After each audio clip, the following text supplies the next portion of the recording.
Antep mıntkенче быйылкы ажылык та кирип келди. Бул курайыштар үчүн чоң түйшүк болду. Анткени ажылыкка бүткүл Араб жарым аралынан элдер зияратка чогулуп келет эле.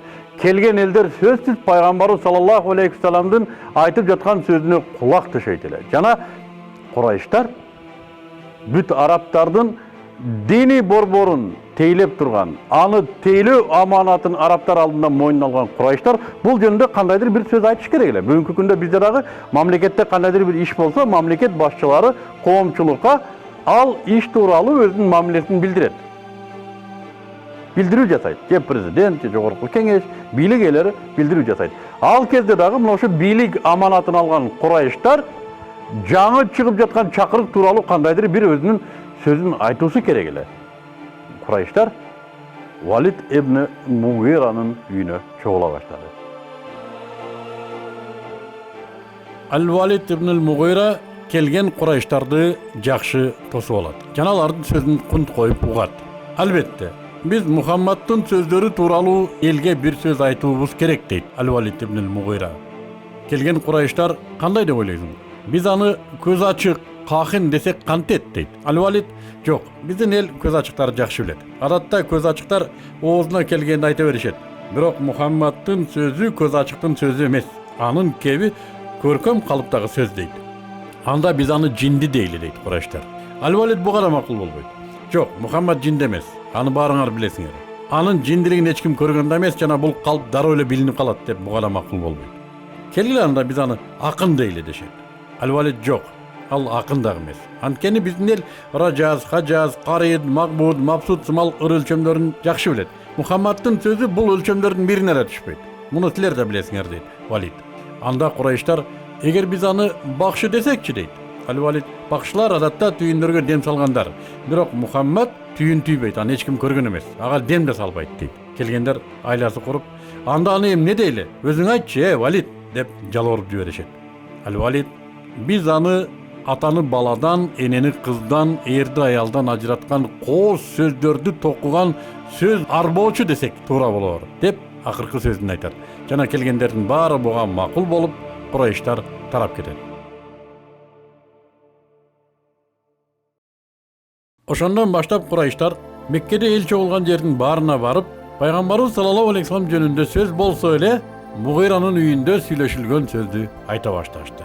Ал аз келгенсип, Мухаммад жинди, бакшы. Куран аяттарын Мухаммадка бирөөлөр эртели кеч окуп берет. Анан ал көчөгө жаттап алып чыгат. Куран бул илгеркилердин жомоктору. Тамак жеп базар кыдырган бул кандай пайгамбар болсун? Деген жана башка ушактарды тарата башташты. Бул иште Абу Лахабтын ролу аябай чоң эле. Ошол кезде дагы ажылык сезонунда Кабаны көздө ар түрдүү уруулар, ар жактан элдер келет эле. Мына ошондой ярмаркалар өтөт эле. Указ, Маджанна, Зулмаджаз деген жерлерде ошондой ярмаркалар өтүп, элдер ошол жерде соода саттык менен алек болгон учурда пайгамбарыбыз саллаллаху алейхи вассалам ошолорго келип дават кылар эле. Ислам дини жөнүндө кабар берер эле. Бирок Абу Лахаб артынан ээрчип жүрүп, пайгамбарыбыз сүйлөп бүткөндөн кийин анын сөзүн жалганчыга чыгарат эле. Бул укпаңыздар, бул жалган айтып атат деп. Албетте, пайгамбарыбыздын артынан ошентип жүрүп, пайгамбарыбыздын кылган даватына анти-дават кылып атып, пайгамбарыбыз саллаллаху алейхи вассалам айткан сөздөрдү элдер андан бетер угуп, андан бетер кунт коюп, бир сөз менен айтканда Абу Лахаб бүгүнкүдөй эле канчалык динге каршы иш кылганмен, дин ошончолук дүңгүрөп таралат эле. Ал эми Ан-Надыр ибн Ал-Харис аттуу курайыш Атай Хирага барып, Рустам жана Исфандияр сымал кызыктуу дастандарды жаттап келип, пайгамбарыбыз саллаллаху алейхи вассаламдын артынан жүрүп айтчу. Ал аз келгенсип ырдап, бийлеген аялдарды жалдап, пайгамбарыбыз саллаллаху алейхи вассаламга кулак төшөп калгандарга жиберип, аларды Аллахтын дининен алаксытып, пикирлерин чаччу.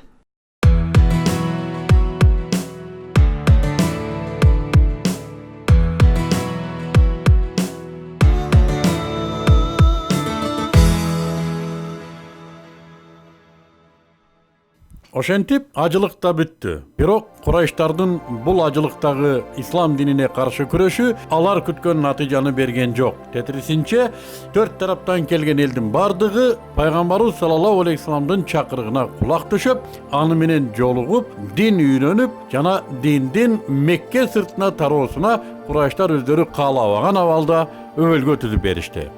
Эми мындан ары эмне кылуу керек? Айлалары кетип, Курайштар бул дин менен күрөшүү үчүн чара издеп жатышты. Ал доордо кадыр барктуу адамга акылсыздар жана тексиздер гана асылчу. Курайштар ушундан улам эл арасында кадыресе баркталган пайгамбарыбыз саллаллаху алейхи вассаламга ачык асылууга даай алышпады. Анын үстүндө пайгамбарыбыз саллаллаху алейхи вассаламды кепилдигине алган Абу Талиптин да эл ичиндеги кадыр баркы бийик эле. Мен турган жер Кабанын батыш жагында бир калп айтпасам 80 метр аралыкта жайгашкан мурдакы пайгамбарыбыздын доорундагы Хужра деп коет, парламенттин орду. Мына ошол жерде Меккедеги бүт саясий, социалдык, экономикалык маселелердин баары мына ошол жердеги парламентте чечилет эле. Жана ошол пайгамбарыбыздын 4-жылында пайгамбарыбыз Мухаммад саллаллаху алейхи вассаламдын ачык дааватынын негизиндеги пайда болгон акыбалдан улам Мекке мушриктеринин 25 аксакалы мына ошол парламентке чогулуп, мындан ары кандай иш алып баруу керек деген маселени көтөрүштү. Жана бул кеңешке ошол кезде Абу Лахаб жетекчилик кылды.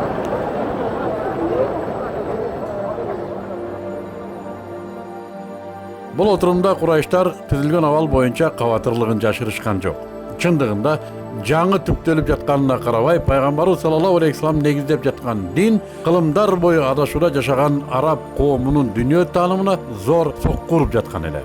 Курайштар акыры бул дин менен күрөшүүнү токтотпоого жана чечкиндүүлүк менен күрөшүүгө кол байлашып тарашты.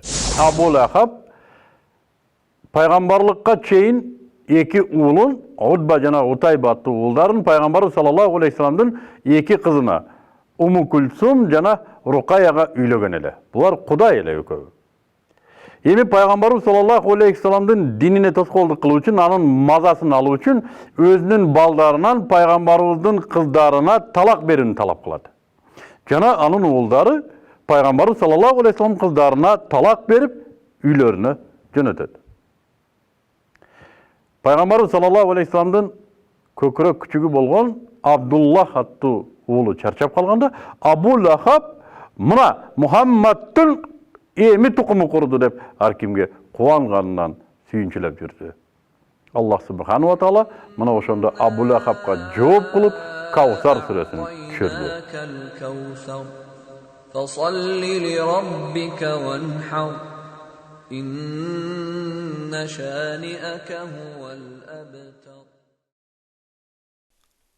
Абу Лахабтын оозу бош аялы Умму Джамил да пайгамбарыбыз саллаллаху алейхи вассаламга азап чектирүүдө чектен ашты. Ал пайгамбарыбыз саллаллаху алейхи вассаламга ар кимди тетир кайрап, жамандап, жаңжалдарды уюштура бергендиктен Аллах аны тозокко отун чогултуучу деп атады.